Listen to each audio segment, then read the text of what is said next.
Hello viewer, চিনির আজকের পর্বে শুরুতেই দেখানো হয়েছে যে দ্রোণের তো বিয়ে ঠিক করা হচ্ছে, বাট সেখানে কাকামুনি এসে গন্ডগোলটা পাকিয়ে দিয়েছে। কাকামুনি কিন্তু সবার থেকে খাবার ছো মেরে খেয়ে নেয়, আর তার সাথে সাথে একটা কথাই জানায়, আমাকে কেউ এই ভালো ভালো খাবারগুলো দেয় না, তোমরা এই ভালো ভালো খাবারগুলো আমাকে কখনো দাও না, আজকে আমি সবার থেকে ছো মেরে খেয়ে নেবো। এবং সবার থেকে এভাবে লুচি তরকারি এমনকি রসগোল্লা খেতে দেখে এই মেয়ের বাড়ির লোকেরা প্রচন্ডই অসন্তুষ্ট হয় আর ভাবে, এ কোন বাড়িতে আমার মেয়েকে বিয়ে দিতে আনলাম, আমার মেয়ের জীবনটা তো এভাবে শেষ করে দিতে পারবো না। ওদিকে ওদিকে অপালাকে বারবার করে উপরে যেতে বলা হয় ড্রোনের ঘরটা দেখানোর জন্য। ড্রোন উপরে যায়, আসলেই অপলাকে ঘর দেখাতে নয়, সে কিন্তু চিনির ফোন পেয়ে উপরে যায়, কারণ চিনিকে ঘরে বন্দি করা হয়েছে।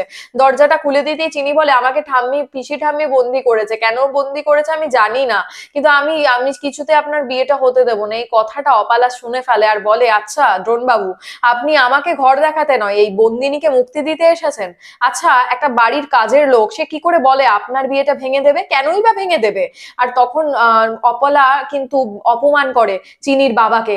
চিনির বাবাকে একজন ড্রাইভার বলে অপমান করলে দ্রোণ যোগ্য জবাব দেয়। দ্রোণ বলে, ভূতনাথ কাকা আমার কাকা, আর একটা ওনার ড্রাইভার, উনি কিন্তু এটা কাজ, ওনার এটা পেশা, তাই কোনোভাবেই আপনি ওনাকে অপমান করতে পারেন না আমার ভূতনাথ কাকাকে।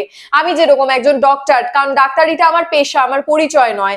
এমনটা সম্মান দিতে দেখে কিন্তু চিনিও প্রচন্ড হ্যাপি হয়, যাক ড্রোন বাবু আমার বাবার সম্মান বাঁচালেন। আর এভাবে আজকের পর্ব শেষ হয়ে যায়। আগামী পর্বে দেখানো হয়েছে অপালা এসে বলে এই বিয়ে হবে না, আর তখনই কিন্তু পিসি ঠাম্মির একেবারে বুক কেঁপে ওঠে আর ইচ্ছে করে নাটক করে অজ্ঞান হওয়ার চেষ্টা করে, যাতে কিনা দ্রোণ এই বিয়েতে মত দেয়। আর এভাবেই আজকের পর্ব শেষ হয়ে যায়।